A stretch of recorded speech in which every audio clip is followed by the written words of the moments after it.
जय दिबा, जय दिबा, जय आगरी, जय ओबीसी. आज दिबा पाटलांचं नाव देत नाही अजूनपर्यंत, म्हणून आम्ही भिवंडी तालुका आणि ठाणे जिल्ह्यातर्फे ओबीसी समाजातर्फे यो मोर्चा निषेध मोर्चा म्हणून करत आहोत. मला माहिती आहे का दिबा पाटील हे आमचं नुसतं आगरी समाजाचं नव्हतं, तर ते ओबीसी समाजाचं होतं, ते महाराष्ट्राचं पण नव्हतं, तर पूर्ण देशाचं होतं.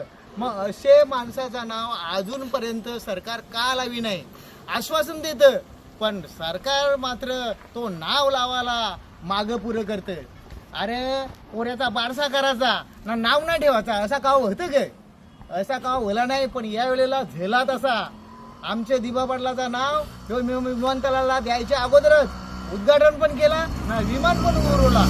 याला काय अर्थ आहे का? आम्हाला सांगतं नाव देताव, पण कवा सगळा होऊन गेल्यावर या काही चालणार नाही. आम्ही हे सगळं भूमिपुत्र आहोत. आम्ही इथलं आगरी समाज, कुणबी समाज, कोळी समाज, सगळं समाजाचं दिबा पाटलामुळे इथे आम्ही आज काम करतो.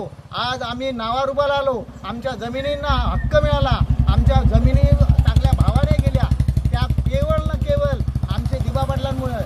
मग ज्या दिबा पाटलांनी मुलींसाठी काम केला, ज्या दिबा पाटलांनी शेतकऱ्यांसाठी काम केला, कामगारांसाठी काम केला, अरे स्वतःचं आयुष्य वेचला त्यांनी, अख्ख्या देशासाठी आयुष्य वेचला, असे महान नेत्याचा आमच्या दिबा पाटलांचं नाव अजून सरकार नाही.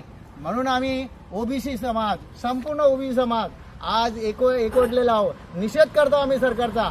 जोपर्यंत आमचे दिबा पाटलांचं नाव हे इमानदाराला लागत नाही, तोपर्यंत आम्ही हा संघर्ष चालू ठेवणार.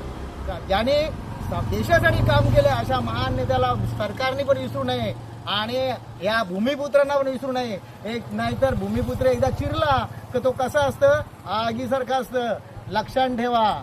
जय दिबा, जय आगरी, जय ओबीसी.